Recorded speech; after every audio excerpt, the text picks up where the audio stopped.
And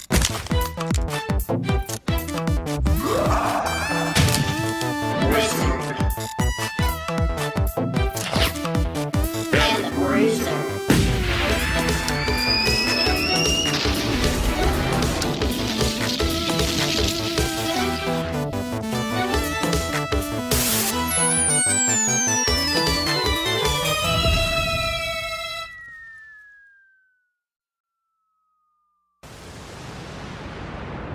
Welcome to the Bruiser and the Wizard. I'm the Bruiser, Holden McNeely, and I'm the Wizard, Jake Young. today we have a very special episode for you guys because it's the first episode and it's about Sonic the Hedgehog, Jake. Do you mean the blue streak himself? Yes. Dr. Chili Dogs? Glide like the wind he does.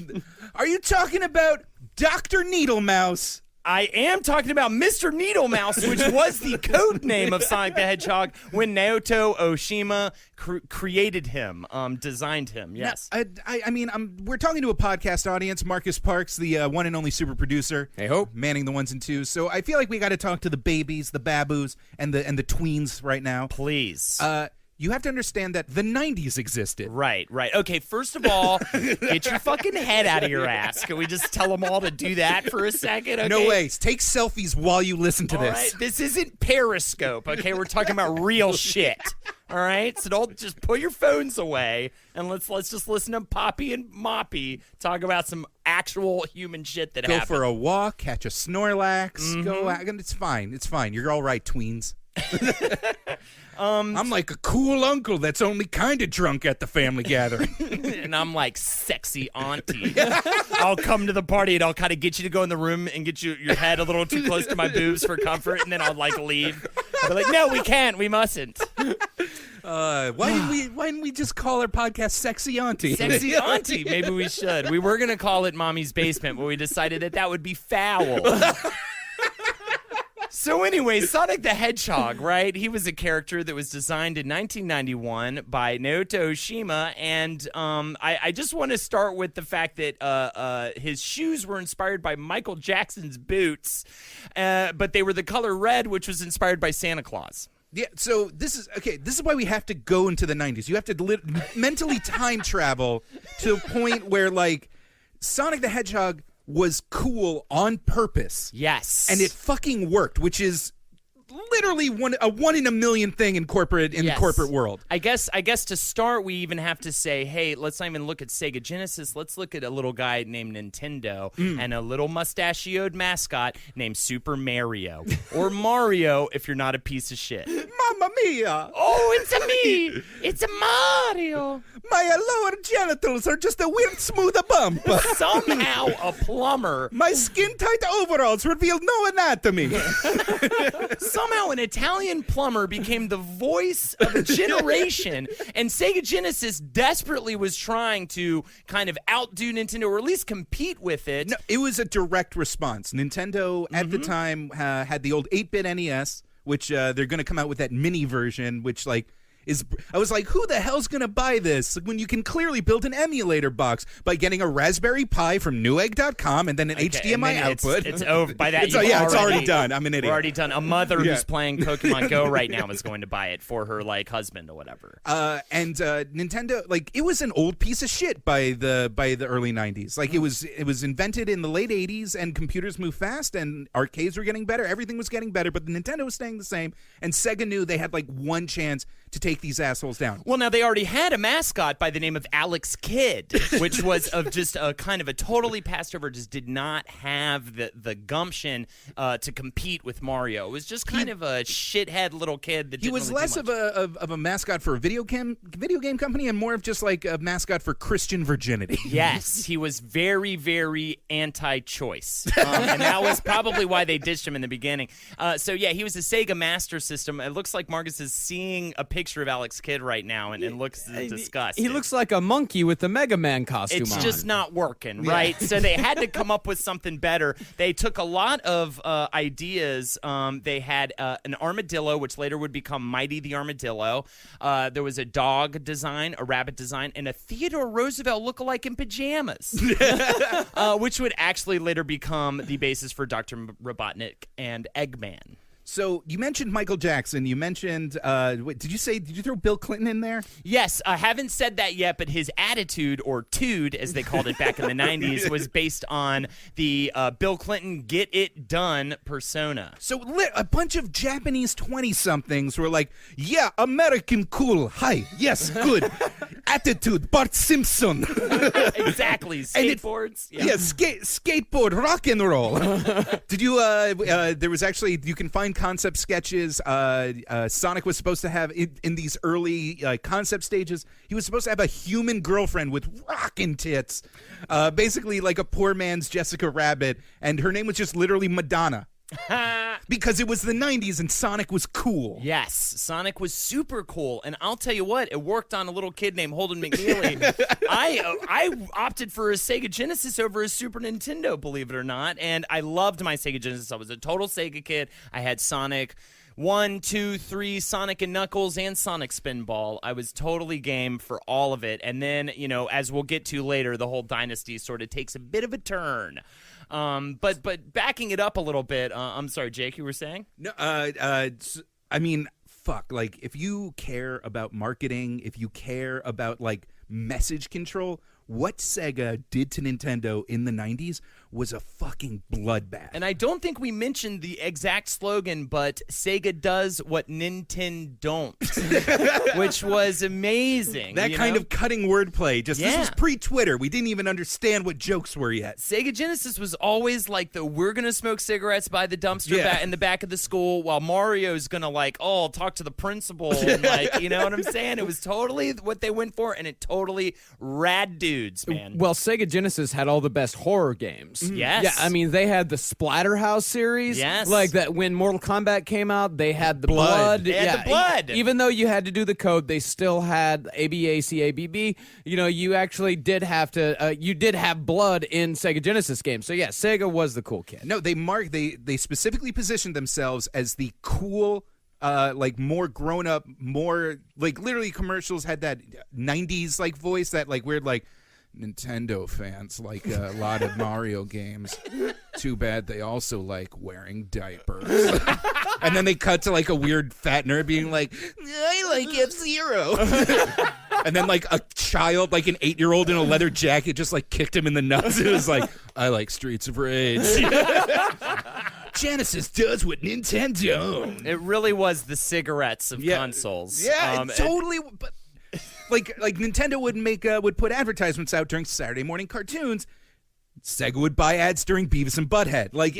They fucking nailed it. They totally nailed it, and I totally bought one. And in 1991, when Sonic the Hedgehog came out, it was a massive, flaming success. Mm-hmm. I think the big thing that separated Sonic, as well as his badass dude, which we all know about now, was the speed. Yeah. The speed that was involved, which you mentioned earlier before we were talking about, what's his name? Yuji Naka was the programmer who, he was a genuinely brilliant programmer that actually got the game to run that smoothly and to get all those graphics in there. Because the whole thing was actually based on a tech demo that he created. It was an algorithm that allowed a sprite to move smoothly on a curve by determining its position with the dot matrix, a two-dimensional pattern array used to represent character symbols and images. An array is a data structure consisting of a collection of elements, each identified by at least one array index or key. Is this a TED Talk? I've never heard someone in such command of the subject matter. It was a bunch of dots rolling down a thing really well, and they loved it. And they were like, if that could be an animal that's awesome and tells your kids to skip school, we will have a game on our hands. I'm going to say it wasn't even though it was impressive technically, it didn't look like it looked. That was I wonder if kids even experience that anymore, where 1 year after another, games would just get so much better. Right. It would be like if cars just went another 50 miles per hour faster every year.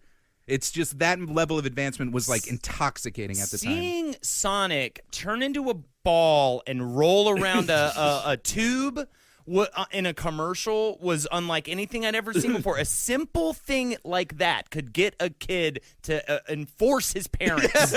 Emotional terrorism. to purchase a console for him. It was all based on that. I'm going to suggest that it wasn't the speed, it wasn't the gameplay, it wasn't the thing where you turn invincible so you try and go fast but then you fall directly down a hill because you're no longer being careful because the original Sonic games were just full of cheap deaths like that. I'm going to say it's just Sonic himself was a more dynamic character. He had more personality. Like, when Mario jumps, he's just kind of like, boop, a boop, a boopity boop. But like when Sonic like jumped on a spring, he like gone to a full like he looked towards the sky he defiantly. turned into Superman. Yeah. He like shot up into the air like a. And when he got close to the edge, he would like peer over, and like if you put the controller down, he would turn towards the player and be and like tap his non-existent watch. He would give you that. I'm waiting for it. And if you waited long enough, he had so much tood that he'd say, "I'm out of here," and he'd leave the game. Wait, it's amazing. Would he kill himself? Yeah, he would just pop out of the game and would just say game over. It's the best. That's fucking tood. Yeah, that's super tood, dude. That's some Bill Clinton-ass shit right there. He was, so it appealed to that older brother, like, it was defiant, but your parents were still okay with it because it was a cartoon mouse. Yes, absolutely. It could still happen. It could still be in the homes, and the mother wouldn't be scared. Much like when was Doom? Doom was around that time, right? I mean, that was like the scary game. It's 16-bit era, definitely. Yeah. That was the scary game that your parents didn't want you to have, but Sonic was okay enough. Now, in 1992, of course, Sonic 2 came out. That's an actual brilliant game. Mm-hmm. That was a fantastic game, and that was the first introduction of Tails, the lovable little two-tailed fox. Oh, so weird. He was so great. He could do a helicopter thing and fly around the screen. And yeah, Sonic 2 is arguably the greatest of all the Sonic games. And there's about 30 that came out after that. I want to say about 30. A lot. It was painful. I'm going to read a list of all the later ones, like the ones that have come out in the last like decade. At some point, it is mind-boggling that they have released so many games. And it's actually sort of indicative of how Sega itself ended up going under in the whole console war thing, because which we'll get to later, but it's the constant release of new consoles is kind of what buried the game, much like the constant release of Sonic games kind of buried the character. But like for a hot second, they won. More Genesis were being sold than Super Nintendos. Absolutely. Like Sonic the Hedgehog in like polls was as recognizable as Mickey Mouse, which in a year they made that happen. Yeah. Like they literally just like looked at America and was just like, how do we get them? Yes. And it fucking worked. It's something about a spiky-haired dude. It was like Bart Simpson, you know? Anybody with spiky hair, Goku, it just rocked our worlds back then, you know? Well, until the cartoon and the comic book came out, he never talked, so you could project anything on this guy. Exactly. And when he started to talk, we got real upset. That was a bit of an issue when he started saying words. But see, man, we're hitting. Here's the thing: Sonic is like a psychological vortex. It is a cultural ley line upon which all sorts of spooky ghosts and spiritual manifestations will just project out of. Because, like, okay, so the cartoons were like pretty schlocky and weird and bad with like the Jaleel White and like Chili. Okay. Yes, there was Adventures of Sonic the Hedgehog, which came out in 1993, which is a comical take on Sonic and Tails' adventures battling Dr. Robotnik. But then Sonic the Hedgehog, also a Sonic the Hedgehog, came out in 1993. Again, oversaturation. More dramatic series with Sonic as a member of a band of the Freedom Fighters fighting to free their world from the evil dictator Hitler. I'm sorry, Dr. Robotnik. Okay, so like. So in the wacky one, the first one, it was just like it was literally Robotnik was like this goofy, dramatic, operatic, like, I will start a weather machine. Ooh, that blasted hedgehog! Like it was all like very goofy. And Jaleel White was in full like, gotta get a chili dog, like that fucking annoying Sonic voice that they still like keep with. Yes, they stay with it. But the dramatic one had fucking real adult thing, like literally, like when you say Freedom Fighters. Sonic was part of a terrorist cell. He was literally trying to restore a monarchy using like subterfuge. Yeah, because they wanted to rule the earth as the what was it, the Council of Four. But like there were even Robotnik, the same like literally Dr. Eggman, the guy that like was like, I built a metal spider and I'm gonna stomp you. Oh no, like right. In that cartoon, he was like, this world was meant for me. The hedgehog must fall. It was fucking creepy. Yeah, there was. There's also Sonic Underground in 1999. Oh, that's just okay. Pause the podcast. Okay. watch the opening theme of that and try and not trip balls off of the raw DMT your brain will release from that specific series of sounds and colors. I'm serious. It is literally a trip. My favorite is that it introduced his sibling, Sonya the Hedgehog, and I think maybe my favorite hedgehog name, Maniac the Hedgehog, which is the most ridiculous, I think, name for a Sonic character. But a great AOL Instant Messenger avatar name. Yes, and his mother, Queen Alina. For some reason, she doesn't get that. She's the only one who doesn't have it.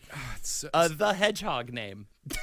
What's happening to you right now? Is this taking you someplace mysterious and bizarre? So the Sonic fandom never went out. Like, it reduced. Like, people fell off. The games didn't get as good. There was, like, an awkward transition phase. But, like, there's that core that, like, just the melodrama and, like, the fucking, like, just the nightmare fuel that was, like, all these Sonic media properties.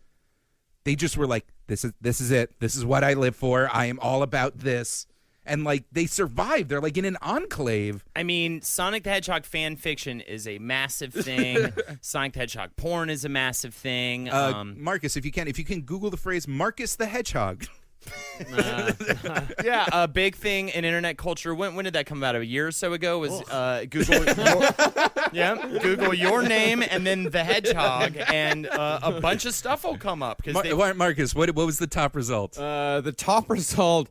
Okay, well, it is a hedgehog, a blue and gray hedgehog. Oh, look at that cool boy! A scarf. He's got a big scarf. Emo haircut, I'd say. Definitely an emo haircut. And then the next one is green with an Ash Ketchum. With a cap that says L for some reason. No, that's the Pokemon Ash cap. Oh, okay, yeah. There's quite a few of the green. So it's Marcus the Hedge. So it's this weird, so it's a hedgehog.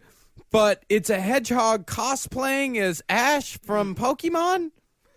And Tails is cosplaying as Pikachu? Something happened with, like, the psyche of these children that, like, because Sonic was rebellious, he was, like, more adult, and, like, that was cool, and cool is just one step away from sexy, and, like, just their entire worldview just became Sonicized. They're like the original bronies in a way. It's sort of like a strange, it just stuck with them. There was something they couldn't get rid of. It was just something about the cartoon and the comic book was too good. Oh, fuck.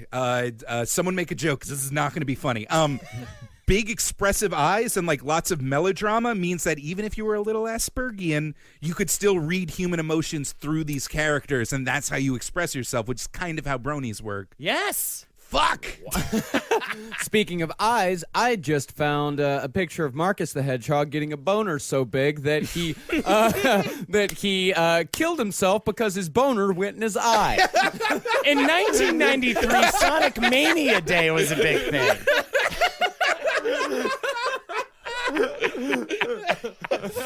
Yeah, look at this. Yeah, he's smiling about it. He loves it. You say drawing. That's more of a glyph or like a rune. He's dressed like Ash Ketchum. Yeah, that's Marcus the Hedgehog's deal. Yeah. Yeah, I'm starting to think now that, like, Marcus the Hedgehog is in many a story. Yeah. Yeah. That's very strange.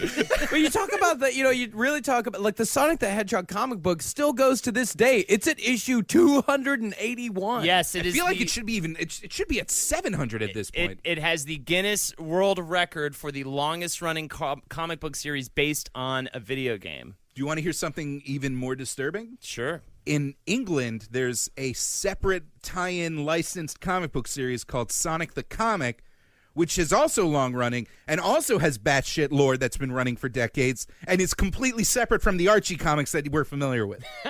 It's like a fucking nightmare seed that just gets planted in brains and just unfurls. Stays and stays and stays and stays. Shout out to my old high school friend Ian Flynn for being an illustrator for the Sonic the Hedgehog comic book. I would love to understand how and why. It's because Princess Sally is like wearing a vest, but she's still naked, which somehow makes her more naked. Yeah, it's got 4 spin-off books. It's got Sonic Universe, which got to 75 issues. Knuckles, the the echidna with Yes. ran for 32 issues. I learned today what an echidna is. I had to go look it up. It's like a spiky anteater. It also has a four-headed penis. Oh, really? Correct. only found in Australia and New Zealand, I believe. It also poops, pees, and gives birth out of the same hole called a cloaca. A cloaca. Yeah, we cover cloacas quite a bit on Roundtable of Gentlemen. And it's the only animal that understands what a dictionary is. Can't read it, but it knows what it is. Oh, so many died trying to figure that out. Well, with the height of popularity of Sonic the Hedgehog, I think it'd be interesting. So, what happened, right? I think that's the question on the minds of most of America when they're not thinking about pretty much anything else. What happened to Sonic? Because, we're talking about how popular it's gotten, and it has kind of stayed in a weird niche way, but there was a very obvious decline that actually started in 1996, I believe. Yeah, was it 96? Yes, 1996 when the Saturn was coming about, which was also kind of the downfall of Sega for a moment. Before the Dreamcast came out, they were going to come out with a game called Sonic X Treme, Sonic X Dash Treme, which was a little bit of a foreshadowing, I think, to the Hurricane. But Sonic X-Treme was supposed to come out. It had like a weird fisheye lens look to it. It was kind of going 3D. It was specifically for the Sega Saturn. That was going to be their big launch title. A bunch of issues happened. The Japanese, I think it was an American team working on it. People from the Japanese CEOs came over to look at it. They hated it, which freaked everybody out. They ended up going into this like cavern or something, working 20 hours days on this thing. Both of the head creators got like ill, had to be like taken away, and the whole thing got canned. Right now, that's why the Saturn never had a Mario 64.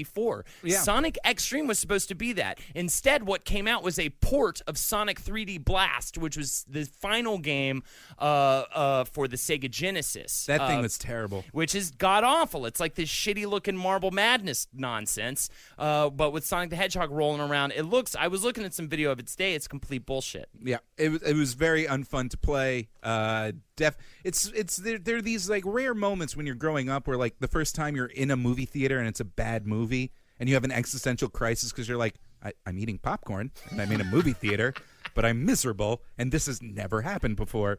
And like I remember playing like the little Toys R Us kiosk Sonic 3D Adventure or whatever, and it's like, oh man, new Sonic in 3D. Something's wrong. Something is wrong. Mother? Yeah, it really was like the knell of Sonic games, which was my movie that happened to me too back in middle school. I also tried to put my arm around Jennifer Thompson, and she leaned forward till I took it away. Yeah, it was a crushing. So a bit of a Sonic the Hedgehog experience. Congratulations for not becoming a furry. Yeah, but I still hold the grudge. Aw. I still hold the grudge. Against the movie. I hate that fucking movie, man. Yeah, so it's really kind of what started the downfall of the Sonic franchise and really kind of the Sega in general. I mean, the big issue, too, was that they had Sega CD, which I believe you had, right, Marcus? I did not have I didn't even have a Sega Genesis. Oh, I thought was you did. No, I was a Super Nintendo kid. I had a Sega Genesis. I didn't get Sega CD 32. I wanted all this stuff. Yeah, and then the 32X came out, which you could add onto your Sega CD, which made it like a whole nother component because they were doing all this crazy shit with add-ons. And then the Saturn came out, so nobody wanted to buy a Sega console because they were just like, well, a new one's just going to come out next month, right? Because they just keep putting these systems out. And the same kind of thing happened with these Sonic games. Actually, Sonic 3 and Sonic and Knuckles both came out in the same year, 1994. No, so what you're describing is like, this is how impressive the initial wave of Sonic was and the initial wave of the Genesis. They were like $1 billion company out of nowhere. And like all this flailing, all these like half starts, all these like failed attempts are like, they're just burning money like it was gasoline. Yeah. And they were still around. They were still just looking for the next hit. And like it took them a while to finally collapse from hardware sales. Yeah, I mean, well, and it happened with the Dreamcast in 1998, which was actually the one small comeback for Sonic. Sonic Adventure came out in 1998, was the top-selling game for the Dreamcast, and added this whole other layer of like explorational 3D. I hate that game so much. I loved it when it came out, and looking back on it, it is such a piece of shit game. It's unplayable. It plays itself. You barely play the game. You just hold forward and Sonic just flies through a level, you know? And it was again, it's a lot of it was based on spectacle. Everyone like it's iconic. Like it became part of Sonic's iconography that like he runs away from a killer whale in glorious HD. But like the actual gameplay is like super frustrating. The plot is a fucking croque monsieur of ham. No sense. The plot makes no sense. It did introduce one of our most beloved Sonic the Hedgehog characters, though, a little-known fisherman named Big the Cat. Oh, those segments are the worst. Big the Cat? Big the Cat. He talks like an impression of a retarded person that is now literally impossible to do in this enlightened age. Like that one? Mm-hmm. And it was, and then Sonic Adventure 2 came out, which was also quite successful. And I believe it was the final game. Yes, it was the last game released on a Sega console proper. After that, Nintendo made the partnership with them, and they stopped making consoles. Now, Sonic Adventure 2 introduced the character we all know and love, Shadow the Hedgehog, which we would come to know later in 2005 as in his own title. It was a dark, gritty Call of Duty-esque meets Sonic the Hedgehog. Because Mario wasn't the big dog anymore. And what does Sonic do? He takes down the big dog. It's always in the footsteps of something else. It's always coming right on the heels of some big fad. Every Sonic game there is, pretty much, because there was also Sonic R, I believe, was totally their answer to Sonic kart games. Sonic Shuffle for the Dreamcast in 2000 was their answer to Mario Party. It was always just trying to capitalize on whatever kind of fad was happening. Now, Shadow the Hedgehog probably being the most ridiculous one of those attempts, being a kind of weird, gritty sort of.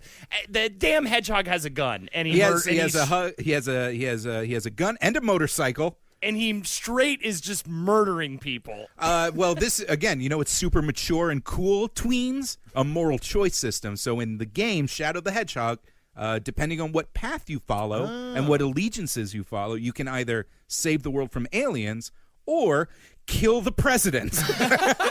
You can legit kill the president of the United States. And none of this is written well. It is, hello, tweens again. There's like 90 Let's Plays of this game that you've probably already watched on YouTube. It is a clusterfuck par excellence. And again, because there's whatever magic, whatever bizarre mixture of Crystal Pepsi and like that good 80s cocaine that they still had that made them, by pure market testing and cynicism, create a hit character from nothing, they lost it. Yep, but speaking of complete and utter shit shows, the full, real, total shit show would come 1 year later with the game known as Sonic 06, properly titled Sonic the Hedgehog. This game is the reviled. I mean, what has not been said about Sonic 06? Can we even talk about the gameplay? I mean, it's broken. The game was really super rushed and it's glitchy as fuck. So what happened was they had Yuji Naka actually resigned while they were making the game, and then when they got that's Japanese for committed suicide, right? Yes, he seppuku'd. He was like, I quit. Sonic the Hedgehog can go straight up fuck, and then he seppuku'd himself. From what I hear, I read that on Wikipedia. I don't know if it's true. Really, I heard he just walked into a forest and never came back. Yeah, the suicide forest, the one that they have in Japan. And then when the Wii came out, they got their hands on a test kit. They said, oh, fuck, we need to make a game for this. They split their development team in two, so now only half of the team is working on this game, and they felt like they needed to rush it for Christmas, so they just straight up ignored quality assurance bug reports and just put the fucking game out, and it is a disaster. Capitalized, of course, by the human woman kissing Sonic the Hedgehog incident that we all know and have come to absolutely It's just very adore. unsettling, because if you ever look at Sonic the Hedgehog's mouth, it's not it doesn't follow any rules. It's always like on one side of his face, and like it'll like travel. He's got like a one eyeball. He doesn't even have separated eyes. Nothing to see a human-looking woman. Because this came out on the doesn't have Xbox lips. 360 and PS3. He doesn't have lips. It came out on the 360 and PS3. So by this point, they can make a woman kind of look real, which they did with the character Princess Elise. And then she totally straight up fucking makes out with him while he's unconscious like Sleeping Beauty. It's insane. It's the moment where the whole thing jumped the shark, just like the Fonz did in Happy Days when he literally jumped over a shark. That's oh god, yeah. That's the whole point of these like flagship characters. If they come out with a new God of War game, that means Sony means business. If they come out with a new proper Mario game, that means like, oh fuck, Nintendo put the time in. Like the new Zelda, I'm sure costs like more money than Jesus's tomb. Like it's fucking like, and Sega just like shat out all these games one after the other. Man, after that was Sonic and the Secret Rings for the Wii, which is what the other team worked on, which is actually not bad. It was based on Arabian Nights. Why? And then 15 games came out after that between that time and now. And they are more and more ridiculous as it goes. Sonic Riders Zero Gravity, Sonic Chronicles Dark Brotherhood. Oh, that was for the DS. Sonic Unleashed, yes, some of these are DS games. Sonic the Hedgehog 4 Episode 1, Sonic Free Riders, Sonic Colors, Sonic Generations, Sonic the Hedgehog 4 Episode 2, Sonic and All-Stars Racing Transformed, Sonic Lost World, Oh, and Sonic Boom. Before, oh well, yeah, that was like it was such a perfect. That's like on par with 06 Sonic Boom. Yes, Sonic Boom, Shattered Crystal. Just Google dance party at Amy's house and enjoy the shit show. Jake? No, well, here's the thing. I can like feel the tweets coming at us right now because, okay, correct, Sonic fans. Some of those games were not as bad as you would think, and if that is the standard by which you will earn love. Get better at it. Yeah, Sonic Colors and Sonic Generations, I believe, are two games that are not terrible. Sonic Rush for the DS was pretty good. Sonic Rush Adventure, the follow-up, was crippled by a jet ski mechanic. Oh, why do I have these opinions? Sonic Runners is one of my favorite follow in the footsteps. It's totally just like those Dash games. It's on iOS and Android. It's just those constant runner games. Oh, yeah, Doodle Jump came out, then Sonic Jump came out. It was all, yeah. Sonic Boom Ice and Fire, or Fire and Ice, rather, which is a Game of Thrones spin-off. That's not true. Blue Wedding was terrible. And my favorite is that Untitled Sonic game is listed for 2017. So what do we learn from this? I think we learned that too much of a good thing can sometimes turn a beloved blue hedgehog into a steamy, hot, runny sack of dog shit. But why? But that character still lives on. He still takes hold in because that. I feel like that's another part of it is that as the audience shrank, they just kind of like fell back on like, well, no matter what, 3 million weirdos will always just need a taste of their sexy blue master. Yes, I completely agree with you. There's something about that cultishness. There's something about. I think though you nailed that nail on the mildly disturbed head when you said. It was kind of a sort of an autism weird thing with the big eyes and the facial expressions and sort of getting in touch with human emotions. I don't want to say that people who love Sonic the Hedgehog are cretins that deserve to maybe be put in some sort of locked away area that's like a different area from where the rest of us live. No, it's fine. We're just saying that the way you find happiness perplexes us. And strive for better games. I mean, then write your councilman and say, give us a good Sonic game and wait 5 years for it. Super That's the Meat Boy, or Ori and the Blind Forest is an amazing platformer, very fast, very dynamic, very beautiful. So many fantastic platformers that have come out. Dust and Elysian Tale is just straight up furry porn, which I feel like will serve you better. I enjoyed Dust. Would you fucking But the voice acting was hard, and that was another big thing about Sonic in our wrap-up here. The voice acting, you really... Freedom Planet is literally like a is like a Genesis game made in 2015, and it plays amazingly and has bright-eyed characters. Freedom Planet, if you want a taste of that 90s Sonic, like charismatic... gameplay. I need to pick that up. Oh, you can get it at like 80 different indie bundles. It is so good. It's so worth it. Or probably the best one to come out in recent years, Shovel Knight. Shovel Knight. More of a Nintendo callback, kind of a Mega Man. More of a Mega Man thing. It is true. It's a bit more of a Mega Man. Oh, no. thing. What if my balls shriveled up? Come back, Lefty. No, I need you.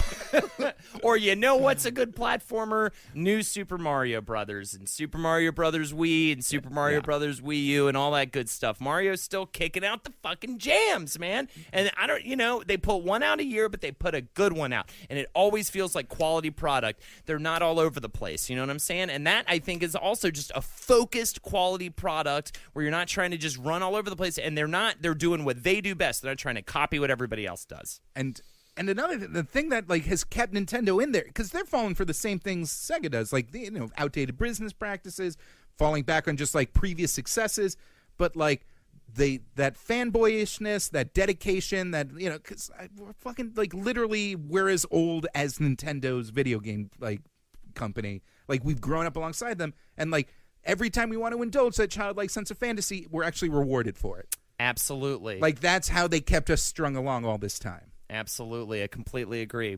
Well, I think that about wraps up our very first episode of The Bruiser and the Wizard. I've been the Wizard, Mr. Holden McNeely. And I've been the Bruiser, Jake Young, at Best Jake Young on Twitter. Follow it.